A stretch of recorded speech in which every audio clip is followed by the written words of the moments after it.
11,333 करोड़ रुपए चुटकियों में साफ। ये कोई मजाक नहीं बल्कि वो रकम है जो इस साल साइबर फ्रॉड्स के हत्थे चढ़ गई, और वो भी सिर्फ 9 महीने में। इससे अंदाजा लगाया ही जा सकता है कि साल 2024 स्कैम और फ्रॉड के लिहाज से कैसा रहा। तो चलिए 2024 को बाय बाय करने से पहले साल के उन सबसे बड़े स्कैम्स के बारे में जान लेते हैं जिन्होंने आम लोगों की मेहनत से कमाई जमा पूंजी को फर्जीवाड़े से साफ कर दिया।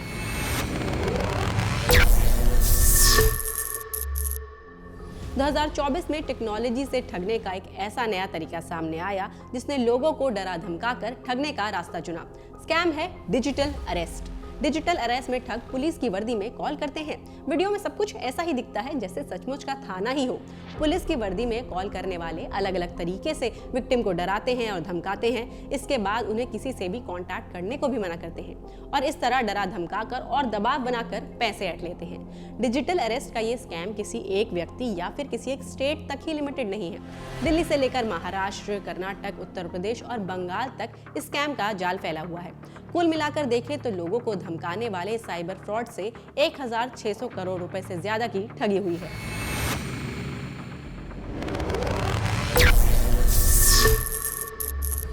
इस साल के दूसरे बड़े और स्टॉक मार्केट फ्रॉड पर नाम रहा विशाल फुकन का, जो है तो 22 साल का लेकिन फ्रॉड किया 2,200 करोड़ रुपए का फ्रॉड। मामला भले ही बड़ा हो लेकिन फ्रॉड का तरीका वही है जिसकी आजकल इंस्टाग्राम से लेकर यूट्यूब और टेलीग्राम पर भरमार हुई पड़ी है। यानी कि बड़ी बड़ी गाड़ियों में घूमना, विदेशी टूर, लग्जूरियस लाइफस्टाइल और ट्रेडिंग प्रॉफिट का स्क्रीनशॉट दिखाकर आम लोगों को इंप्रेस करना और फिर ट्रेडिंग टिप्स और अकाउंट हैंडलिंग के नाम पर फीस और कमीशन लेना। लोगों से पैसा ठगने के लिए असम का विशाल और अलग अलग राज्यों में फैले उसके एजेंट 60 दिन में 30% का रिटर्न का दावा करते थे और इसके लिए एक रिटर्न एग्रीमेंट भी देते थे, जबकि वो इस काम के लिए सेबी रजिस्टर्ड ही नहीं था। विशाल ने 4 फेक कंपनियां बना रखी थी जिसके थ्रू वो लोगों से एग्रीमेंट करता था।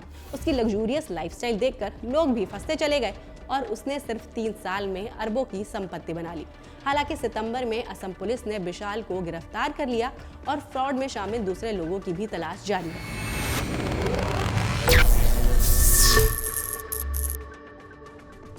असम से सामने आया एक और बड़ा स्कैम, 7,000 करोड़ रुपए का फर्जीवाड़ा।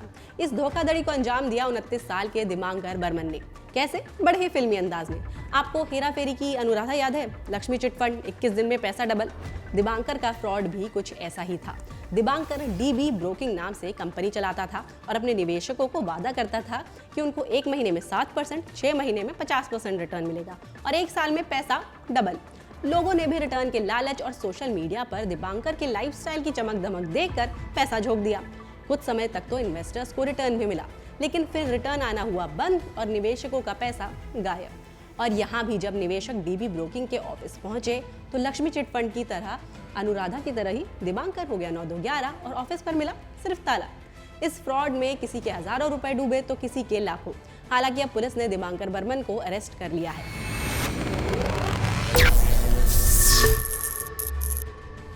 चलिए, ये फ्रॉड तो इंडिविजुअल इन्वेस्टर्स के साथ हुए, लेकिन 2024 में कंपनियों को भी चूना लगाया गया। इस साल देश के सबसे बड़े क्रिप्टो ट्रेडिंग प्लेटफॉर्म में से एक वजीर एक्स के $230 मिलियन यानी कि करीब 2,000 करोड़ रुपए के डिजिटल एसेट्स साइबर हैकिंग में साफ हो गए। इस फ्रॉड में कंपनी ने करीब 45% डिजिटल एसेट्स पर डाका पड़ा। स्कैमस्टर्स ने ऑथराइजेशन के प्रोसेस में छेड़खानी कर वॉलेट से डिजिटल एसेट साफ कर दिए। इस स्कैम की वजह से वजीर एक्स का वॉलेट इस्तेमाल करने वालों को भारी नुकसान उठाना पड़ा। चलिए, वीडियो के आखिर में बताते हैं उस स्कैम के बारे में जो आपके और हमारे चहेते पेमेंट मेथड यूपीआई पर हो रहा है। FY24 में यूपीआई के जरिए 1,087 करोड़ रुपए का फ्रॉड हो चुका है और अगर 2024 के पहले 6 महीने की बात करें तो अब तक 485 करोड़ रुपए के फ्रॉड हो चुके हैं। है ना ये हैरान करने वाला आंकड़ा? हैरानी की एक और बात ये भी है कि फ्रॉड का ये स्केल पिछले साल के मुकाबले 85% ज्यादा है। यूपीआई फ्रॉड के तरीकों की भी कमी नहीं है। कभी नकली QR कोड के जरिए फ्रॉड तो कभी झूठे पेमेंट का स्क्रीनशॉट, यहाँ तक कि बैंक के नकली रिप्रेजेंटेटिव बनकर OTP या पिन की जानकारी चुरा लेना भी एक पैंतरा है। तो इस पूरे राउंड अप से ये तो समझ आ ही गया होगा कि जमाना बड़ा ही खराब है और डिजिटल होती दुनिया में तो रोज स्कैम के नए तरीकों का इजाद हो रहा है। तो आप ऐसे स्कैम्स, फर्जी मैसेजेस और धुआंधार रिटर्न्स के झूठे वादों से दूर ही रहें और सोच समझकर अपनी मेहनत की कमाई को निवेश करें। जाते जाते ये ज़रूर बताइएगा कि क्या इस साल आपने या आपके किसी जानने वाले ने या उनके साथ ऐसा कोई स्कैम हुआ है। अपने अनुभव हमें कमेंट्स में ज़रूर बताएं और अगले साल भी आपको अलर्ट करने वाले, सेफ रखने वाले और आपका फ़ायदा कराने वाले वीडियोस देखने के लिए एनडीटीवी प्रॉफिट हिंदी को ज़रूर सब्सक्राइब करें।